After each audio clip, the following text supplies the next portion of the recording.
alunos, aqui estou, professor Henrique, numa nova semana, não é verdade? Bem, hoje eu preparei um conteúdo muito especial para vocês. Nós vamos dar continuidade a tudo que nós estamos estudando.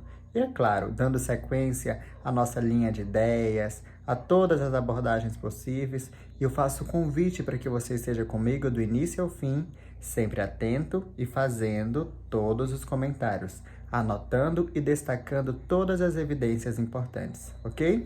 Desde já, então, desejo a todos uma excelente aula e aproveitem o máximo que puderem.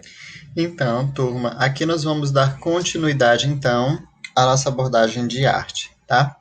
Para hoje, nós temos algumas informações bem diferentes do início da nossa aula. Na verdade, eu trouxe uma abordagem diferente para que nós possamos conversar sobre o material do nosso livro didático de uma forma bem tranquila. Lembrando que hoje o nosso conteúdo que está lá no nosso livro didático, ele é um conteúdo bem, como eu posso utilizar um adjetivo aqui, bem resumido, tá? Então eu trouxe primeiramente essa plataforma aqui, justamente com o objetivo de que a nossa aula pudesse ficar um pouco mais recheada de novidades, tá? Vamos lá. O nome dessa plataforma que eu estou aqui, assim como as outras plataformas que eu já trouxe para vocês, tá? Todas elas têm um objetivo pedagógico. Essa plataforma aqui é chamada de Britânica Escola, tá? É inclusive uma plataforma que tem uma relação com o Ministério da Educação, inclusive da CAPES, né? Financiada pela CAPES. O que acontece? Aqui nós temos uma enciclopédia virtual, tá? O nome é assim, Enciclopédia Virtual. E graças a essa enciclopédia, nós conseguimos estudar alguns conceitos de uma forma mais detalhada. Antes disso, nós temos aqui Britânica Escola, CAPES, Ministério da Educação, aí nós temos Explore o Mundo de Informações. Aí nós temos Busca A a Z, Biografias, Videoteca, Atlas do Mundo, Descubra o Brasil, Jogos. Se você tiver dúvida em relação ao conteúdo, por exemplo, fotossíntese, lá de ciências, você pode procurar aqui, ó. Fotossíntese, e aí você dá Enter e automaticamente ele vai te redirecionar para um conceito de fotossíntese com mais detalhe, tá? É diferente, aqui não é um dicionário, porque o conceito do dicionário é um e o conceito do verbete enciclopédico é outro, tá? O que nós estamos trabalhando aqui é justamente um conceito mais amplo para nos auxiliar nas informações da nossa aula de hoje. Perfeito, então. Só a título para que vocês conheçam essa plataforma, nós temos aqui pesquisa por tema. Aí tem artes, embora eu prefira o nome arte, porque se nós falamos em disciplina como ciência, aí nós temos arte sem esse S, tá?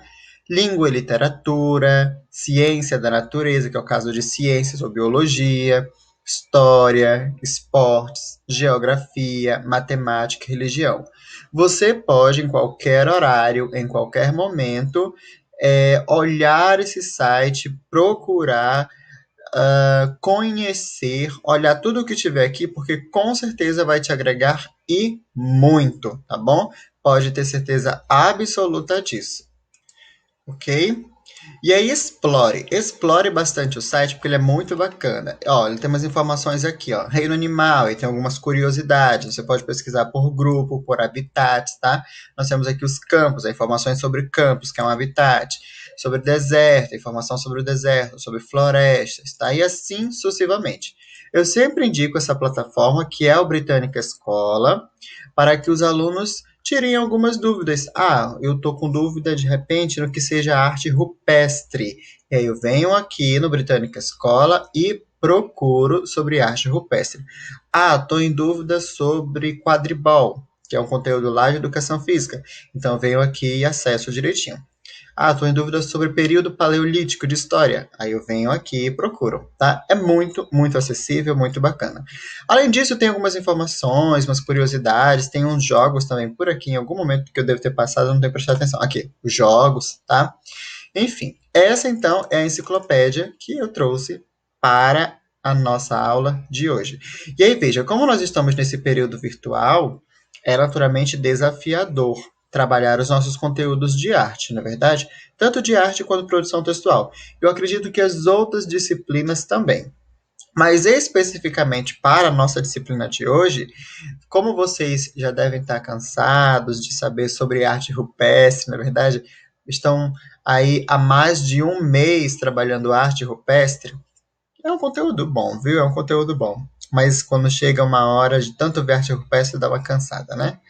E aí nós vamos entender hoje o seguinte: eu sempre falei para vocês que é importante estudar arte, que é importante entender os mecanismos da arte, entender alguns rituais que foram que conheceram por meio das manifestações artísticas, a relação com os nossos indígenas, com os nossos não, né? Porque os indígenas não são nossa propriedade, mas com os indígenas, tá bom? Sempre eu comentei sobre isso, mas talvez eu não tenha comentado um fator essencial, o que seja arte. Que arte rupestre vocês já sabem o que é, mas o que é arte? O que faz eu entender, por exemplo, deixa eu ver aqui, esse marcador de texto em formato de gel como um objeto de arte. Será que é arte mesmo? Ou o que faz eu entender um livro como um objeto de arte, tá? Bem, aí nós precisamos de mais tempo para essa discussão. Mas o que eu quero que você faça é o seguinte: nós vamos pesquisar aqui por tema, ó, arte. Vamos clicar e aí nós vamos ter alguns conceitos de alguns elementos da arte. Nós temos o próprio conceito de arte aqui, vamos já ver. Quando você vem aqui, ó, tem arquitetura. Quando você clica em arquitetura, nós temos alguns conceitos voltados à arquitetura. Arquitetura é uma manifestação artística. Se você não sabe, na nossa primeira aula, se eu não estou enganado, logo ainda no início de fevereiro, quando eu me apresentei, eu devo ter comentado sobre arte com A maiúsculo e arte com A minúsculo, que tem diferença, tá? Arte com A maiúsculo significa ciência, disciplina. Arte com A minúsculo significa manifestação artística. Então, se eu levo uma pintura para a sala de aula, é uma manifestação artística. A arte com A minúsculo. E aí eu levo na disciplina de arte com A maiúsculo, tá? É interessante fazer essa associação, tá? É interessante e importante para que depois você não confunda, que é perfeitamente confundível. Aí nós temos aqui dentro dos conceitos de literatura, olha, eu tô com literatura na cabeça, de arquitetura. Nós temos aqui Acrópole, Aleijadinho, inclusive Aleijadinho vocês vão estudar ano que vem, tá? Que faz parte do Barroco. Alhambra, arquitetura, arranha-céu, Barroco, Bourbomex, tá? Ou Max, não tem problema. Castelo, cidade histórica, tudo isso aqui vocês vão estudar. Torre Eiffel, Gárgula. Esse ano, não, tá? Nos próximos anos, sim. Esse ano nós vamos ver algumas coisas, como por exemplo, a arte rupestre que nós estamos estudando. Nós vamos ver inclusive a origem do circo, que é um estudo muito, muito, muito, muito, muito bacana, viu? E eu espero que você esteja comigo nesse processo inteiro. Aí nós temos aqui artes cênicas, que é uma outra manifestação artística, tá? Aí nós temos aqui nomes de personagens, nomes de outras manifestações como balé, olha, o próprio circo, a dança, o fantoche, a ópera, a peça teatral, muito bacana. Depois nós temos as artes plásticas e visuais, temos a música e por aí vai, tá? Falei para vocês que essa enciclopédia virtual é uma enciclopédia muito bacana e nos auxilia de maneira assim sensacional, tá? Mas enfim, vamos ver aqui, já que nós já estamos aqui nessa parte que diz aqui arte, vamos ver qual é o conceito que a nossa enciclopédia nos mostra, tá? Então vamos ver. Quando tiver artigo dentro desse site, é porque é um conceito mais amplo, tá? Vamos ver. Antes do século 13, não, 18, tá? Porque, ó, tem números romanos. X, 10, V, 5 e os paus, né? São 3. Então, só fazer a soma, 18. Antes do século XVIII, e aí século XVIII equivale lá pelos anos de 1700, tá? A palavra arte era usada para designar qualquer tipo de habilidade para produzir alguma coisa. Só que, se nós tínhamos esse conceito de arte para designar qualquer produção, então a arte não era delimitada. Você podia produzir qualquer coisa, era arte. Naquela época, tanto a pintura quanto a produção agrícola eram encaradas como arte. Então, veja, alguma coisa aí mudou com o tempo, por quê? Nós temos funções da arte, como nós comentamos na nossa primeira aula, tá? Uma delas é a fuga da realidade. Se nós temos como uma função a fuga da realidade, que é justamente o fato de interpretar o mundo de uma outra forma, tanto que eu lembrei que eu dei o exemplo do mendigo, né? Que eu falei que o mendigo, se você vê o mendigo, por exemplo, numa pintura ou num conto, você pode se sentir sensibilizado com a história dele, mas na vida real nós não damos tanta importância assim ao mendigo, né? E aí, isso aconteceu graças ou à literatura ou à arte, tá? Porque os dois campos da ciência, eles têm esse poder de nos fazer reflexivos. De nos fazer reflexivos e de nos deixar... Eita, quase não sai a dicção, né? Nos fazer reflexivos e nos deixar reflexivos. Pronto. E aí nós vamos encarar então a arte justamente dessa maneira. O que faz eu entender que aquele objeto seja arte, que aquela situação seja arte, que aquela pintura seja arte. Tá? Isso nós não comentamos no início das nossas aulas. E hoje nós estamos tendo justamente esta oportunidade. E eu espero que vocês estejam aproveitando aí. Tá? Voltando ao texto, então. Hoje pensamos mais nas artes como formas de expressão, tá? E aí nós temos muitas manifestações. Música, a fotografia é um exemplo de arte, tá bom? Tanto que quando a fotografia nasceu, ela levou 100 anos, tá? A fotografia nasce e 100 anos depois ela é consagrada como arte. Porque quando ela nasceu, houve muita resistência e não olhavam muito, não tinham bons olhos para a fotografia, tá? Hoje não, isso já é diferente. Agora veja que a fotografia como sinônimo de recorte. Vamos pensar em relação a isso, já que nós entramos nesse detalhe. Você foi passear na Ponta Negra com seus pais. Na Ponta Negra, então, você decide tirar uma foto da paisagem, tá? Do rio. Quando você tira uma foto do rio, você apenas faz um recorte. É esse mesmo nome, tá? Um recorte da cena. Ou um recorte do momento, tá? Ou da paisagem. Você apenas tirou uma foto de uma parte daquela paisagem. Agora, essa parte, este recorte, eu vou colocar como recorte, tá? Que é o termo apropriado. Ele demonstra o real ou não? Sim, se for uma paisagem, sim, tá? Pode ser arte? Pode. A depender, inclusive, do tipo de situação que você queira demonstrar a partir da fotografia. Se você tira a foto do rio, é arte porque provavelmente ali a imagem que você quer passar é justamente de um elemento da natureza, que te traz inspiração para algo, te traz calma, entendeu? Então pode sim ser considerado como arte. Agora, se você vira a câmera e faz pose e tira uma selfie e o fundo do rio atrás, não é considerado arte. Primeiro, porque não mostra o real, você teve que fazer uma pose para tirar aquela foto. Então, não é considerado real, porque ali é algo que você tem apenas para ter consigo, tá? Para guardar aquela imagem consigo. Eu sei que às vezes dá vontade até de postar nas redes sociais, né? E aí, inclusive, tem um outro fator. Se você posta nas redes sociais com o objetivo de ganhar like, não é arte, porque arte não se tem, não se ganha em números e em likes, tá? Se ganha em apreciação, em fruição artística, e nós comentamos sobre fruição, né? Sobre o prazer artístico, tá? Se ganha também nessa fuga da realidade, pela forma como ela deve ser pensada, evidenciada, pelo despertar dos sentimentos e das sensações em mim, enquanto apreciador daquela obra de arte, tá bom? Então veja que tudo isso deve ser ponderado, pensado, ok? Talvez o professor esteja falando demais, né? Talvez você esteja aí no seu cantinho pensando, meu Deus, o professor já fala. Mas calma, calma. Aí nós temos o seguinte: algumas reações comuns são a admiração por uma bela escultura. Vocês já tiveram a sensação de olhar para uma escultura e, assim, não ter conhecimento nenhum? Por exemplo, aquela escultura ali tá por tá? Qual será a história por trás? E quando você conhece a história, você se sente, nossa, sou uma pessoa show, olha, conheci a história daquela escultura, Ela não está ali por acaso e demonstra alguém ou algo. A sensação é diferente. Então, se você foi levado a pesquisar sobre a importância daquela escultura, da escultura X, tá?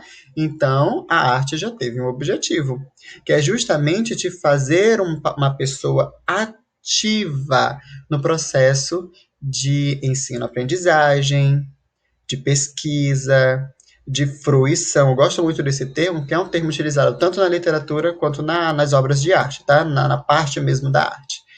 E aí você sai de um personagem passivo, né, e se torna um personagem ativo. Não deixa que a informação chegue até você, você procura a informação, tá?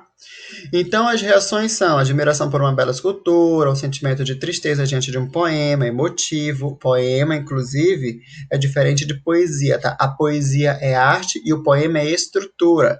Mas, até se você, por exemplo, fizer um poema, eu vou considerar como uma manifestação artística, porque se eu consigo perceber ali as suas evidências sentimentais, sejam elas boas ou ruins, então por qual motivo eu não devo considerar como arte? Se me fez despertar alguma coisa que eu ainda não tinha sentido, tá? Ou o prazer de assistir uma peça de teatro engraçada. E nós temos aqui essa escultura de bronze chamada O Pensador, é uma das obras mais famosas do artista francês Auguste Rodin, e ela se encontra nos jardins do Museu Rodin, em Paris, na França. Nós temos mais exemplos aqui, tá? Olha só, visitantes observam obras de arte em uma das salas do Museu Hermitage, em São Petersburgo. Nós temos mais. O grupo Alegria Mexicana interpreta uma dança folclórica do México. Ó, só manifestações artísticas, tá? Depois nós temos, olha, o vaso de cerâmica retratando uma atleta da Grécia Antiga, um atleta no caso. Aí, ó, certas formas de arte resultam em produtos que têm uma finalidade prática. No caso aqui nós temos uma arte decorativa. Então, veja, temos variadas formas de se apresentar arte. Na verdade, da arte ser apresentada. Mas você precisa ter um olhar diferenciado a essas manifestações, tá? É preciso ter um olhar, porque senão você não consegue sentir, por exemplo, a nossa aula de hoje. Embora eu esteja falando sobre essa parte histórica, que faz parte do contexto da história da arte, você precisa, inclusive, de um pouco de paciência para que você entenda que esse processo ele é importante, tá? A nossa disciplina ela é tão importante quanto as outras. E ela, inclusive, está relacionada com as outras. Ao estudo da matemática, ao estudo da língua portuguesa, de ciências, de geografia, todas as outras disciplinas. Inclusive a de educação física. Porque ó, eu sei que essa peça é uma peça decorativa, que inclusive está no campo da arte decorativa. Mas o que está sendo representado? Um atleta. E onde que nós estudamos o atleta? A função de um atleta, como que o atleta se desenvolve, lá na disciplina de educação física. Então, nós já temos aqui ó, uma relação da nossa disciplina com outra, ok? Para você, então, você deve estar pensando o seguinte, mas eu tenho que saber de tudo isso? Olha, é muito interessante, porque você vai precisar isso para o momento futuro, e graças a esse momento, você está tendo um outro olhar para coisas não, para situações que você ainda não tinha percebido, tá bom? Vamos lá então, que nós temos aqui mais o fim do conceito, né? As artes são geralmente agrupadas em categorias baseadas nas semelhanças entre elas. Aí nós temos teatro, dança, música. Eu gosto muito de música, inclusive eu utilizo o Spotify e ouço tudo que é tipo de música, tá? Eu gosto bastante. Choro com música e aí vai. São exemplos de artes performáticas. A poesia, o conto e o romance são literatura. A pintura, o desenho, a escultura e a fotografia são exemplos de artes visuais. E aqui nós chegamos em uma informação bacana. Então, tudo que nós estamos estudando em arte rupestre faz parte das artes visuais, tá? Assim como o desenho, a pintura, escultura e fotografia. E aí, a partir da nossa aula de hoje, quando eu disser arte visual, você já vai lembrar do que seja, tá bom? Algumas artes, como a arquitetura e o cinema, são mais difíceis de classificar. E aí nós não vamos muito para esse lado, por quê? não nos diz respeito à nossa aula de hoje, mas uma coisa eu adianto: nós temos uma aula que não é conteúdo do sexto, é conteúdo do sétimo, sobre a origem do cinema, tá? Mas eu tenho certeza absoluta de que até lá nós vamos ter um amadurecimento melhor para entender passo a passo essas manifestações, tá? Entender a origem de certas situações, de certas cenas, de certas políticas, tá bom? Até política a nossa aula tem é, como forma aí de envolvimento na sociedade. É isso mesmo. Inclusive, a política do pão e circo é uma política que nós estudamos tanto em arte e história. Olha, nós já temos uma relação das disciplinas, né? Olha, você vê que o conteúdo ele vai se relacionando. E aí nós temos depois, uma forma de arte pode combinar diversas outras formas, por exemplo, a ópera, né? Eu nunca fui a uma ópera, mas eu já fui a um concerto de jazz no Teatro Amazonas, tá? Quando você tiver oportunidade, implore aos seus pais de que vale muito a pena mesmo, viu? Se você não conhece o jazz, eu comentei em alguma das nossas aulas, né? Sobre o jazz, aliás, não sobre o jazz, mas sobre o Teatro Amazonas, tá? Converse com seus pais porque é uma forma de arte, tá? E por aí vai, ok? Quando vocês tiverem um tempinho, explorem esta enciclopédia escolar, tá? Coloquem lá no Google Britânica Escola, que eu tenho certeza absoluta de que vocês vão fazer uma excelente utilização. E já que eu trouxe esse conceito de arte, falei do que de quais são as formas que estão enquadradas ali dentro das artes visuais, nós vamos voltar para o nosso livro didático. Na verdade, nós não vamos voltar, né? Nós vamos continuar a abordagem no livro didático, porque a nossa aula de hoje ela iniciou por aqui e ela vai ser finalizada pelo livro didático. Vamos lá? Pronto, aqui estamos. Coloca então na página de número 24. Aqui, ó, página de número 24, tá bom? Na página de número 24 tem aqui atividades. É necessário fazer? Não, não precisa fazer esta atividade da página de número 24. A nossa aula de hoje ela vai começar a partir daqui, ó. O corpo conta.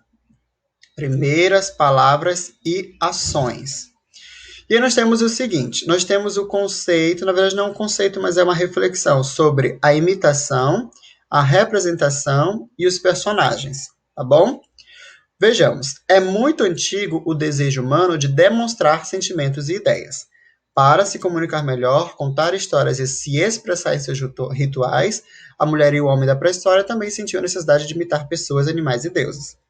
Isso aqui você precisa saber? Sim, com certeza. Porque foi graças à imitação que hoje nós temos manifestações pré-históricas, como é o caso da dança, tá? A dança ela é uma pura imitação. Existem naturalmente várias danças, mas todas elas tiveram uma origem na pré-história, tá? Com a evolução do tempo, as danças foram então tomando as suas características próprias dentro das suas culturas, dentro dos seus povos e por aí vai, tá? Mas aí percebam o seguinte, que aqui o nosso livro ele coloca que a mulher e o homem sentiam a necessidade de imitar pessoas, tá? Mas que necessidade é essa de imitar pessoas, então? Isso é bom ou é ruim? Essa imitação é justamente algo que até hoje nós observamos, tá? Quando, por exemplo, um colega seu da sua sala de aula imita você, seja até para zombar, normalmente é para zombar, né? Ou então fazer um movimento de um professor, que a aluna adora fazer isso. Isso é imitação. E essa imitação, ela veio desde a pré-história. Então, veja, uma ação simples, cotidiana, e que nós nem tínhamos percebido que é uma ação que ainda trouxe, que ainda trazemos da pré-história. É um resquício da pré-história, tá? Nossa, hoje em dia tem muitas situações da nossa vida que são resquícios. Eu gosto desse termo resquício, mas não como termo pejorativo. É porque nós apenas fizemos uma readaptação, né? Eu não vou nem muito longe, por exemplo, o próprio fato do amazonense. Vamos colocar aqui como um amazonense. O amazonense ele é conhecido como preguiçoso, tá? Não sei se você ouviu falar isso, mas ele é conhecido como preguiçoso. Infelizmente, inclusive é um conceito pré-concebido, né? De que o amazonense ele seja preguiçoso. Mas enfim. Mas por que ele é conhecido como preguiçoso? Porque quando a parte amazônica estava sendo descoberta, estava sendo explorada, na verdade, quando os colonizadores europeus, eles encontravam os indígenas, eles faziam, olha só, prestem bem atenção. Eles viam que os indígenas caçavam apenas o suficiente para comer, para se alimentar. Eles não caçavam com o objetivo de, por exemplo, de amontoar comida ou de fazer o rancho. Não, eles não faziam isso. Caçavam ali um peixe, faziam, se sentiam satisfeitos, tá? E aí o que que eles faziam em seguida? Dormiam, tá? Iam dormir nas suas redes. E aí ficavam naturalmente se embalando. Então, por conta disso, de uma situação ainda no período em que a região amazônica, não estou falando da Amazonas, estou falando da região amazônica, estava sendo descoberta, isso veio para os dias atuais. No tem, inclusive, os amazonenses gostam bastante de, depois de comer, se embalar na rede, né, e dormir, tirar uma soneca. É, inclusive, um resquício da cultura indígena. Nós trazemos isso e nós nem percebemos, tá bom? Então veja, o tempo inteiro a nossa sociedade ela vai fazendo readaptações de culturas passadas, trazendo costumes de culturas passadas, às vezes mesclando cultura uma na outra, mas é perfeitamente natural que isso aconteça, tá bom? Aí nós temos o seguinte, a imitação, ele vai falar que é parte da imitação, ele vai falar da questão da representação, tá bom? Você pode ser uma representação para outra pessoa. É muito interessante pensarmos nisso, tá? Nessa questão da representação. Porque para os indígenas, nós temos a figura do pajé, e o pajé é uma representação para eles, tá? É uma referência. É nesse sentido, representação, referência. E até hoje nós temos isso, tá? Na nossa sociedade. Se você gosta muito de uma pessoa, admira muito essa pessoa, ela acaba se tornando uma referência para você sem você perceber. Seja professor, seja um diretor de uma escola, seja seu melhor amigo, seus pais são exemplos de referências, tá bom? Aí nós temos um outro comentário aqui sobre o teatro, aí você pode ler, não tem problema nenhum, tá? Vamos aqui para a página de 25, que nós vamos finalizar por aqui na página 25. Nós temos assim: no mundo pré-histórico, durante os rituais, os participantes usavam máscaras para representar animais e deuses. Essas máscaras fazem. Olha lá, vamos ver se vocês estão lembrados. São artes visuais? Depois vocês vão me dizer. Usavam máscaras para representar animais e deuses, pois acreditava que isso lhes dava poderes mágicos. Olha aí, a questão da representação, referência e imitação, tá? E aí vem uma situação muito bacana. Essas máscaras são máscaras lá da pré-história, né? Então, os pré-históricos, eles pintavam os corpos, colocavam trajes especiais, e aí o que eles faziam? Tinham a ideia de que dessa forma eles podiam se comunicar com seres invisíveis, curar doenças, garantir sucesso em caçadas e guerras. Qual foi o povo que trouxe essa cultura pré-histórica? Os indígenas, tá bom? Em relação às máscaras, aqui nós temos máscaras do período ainda pré-histórico, né, da pré-história. Depois passa pelos indígenas também. Não vou muito longe, no próprio teatro nós temos dois tipos de máscaras, que é o da tragédia, que tem o sorriso para baixo, e o da comédia, que tem o sorriso para cima, tá? Que veio dos gregos, e os gregos, ainda no tempo da peça teatral, eles fizeram uma modificação. Passa também pela cultura japonesa, pelo teatro no. Então você vai ver que as máscaras até hoje existem e com basicamente a mesma função, tá? Mas sobre essa questão das máscaras, ficará para um outro momento, porque a nossa aula ela vai ser finalizada por aqui. Tá bom? Eu espero então, turma, que vocês tenham aproveitado a nossa aula de hoje, com muito carinho, naturalmente. Eu sei que é um desafio, né, estar em casa assistindo uma aula pelo YouTube, mas é apenas uma fase. Em breve estaremos em sala de aula, nós teremos naturalmente essas mesmas abordagens, só que de formas mais amplas em sala de aula, né? Porque de forma virtual nós ficamos limitados. Mas eu espero que vocês tenham aproveitado tanto quanto eu. Gosto muito da nossa disciplina, dos estudos da nossa disciplina. E se houver dúvida, pode me perguntar no privado, tá bom? Finalizo por aqui. Aguardarei vocês na nossa próxima aula. Fiquem todos com Deus e bons estudos, viu? Até breve. Tchau, tchau.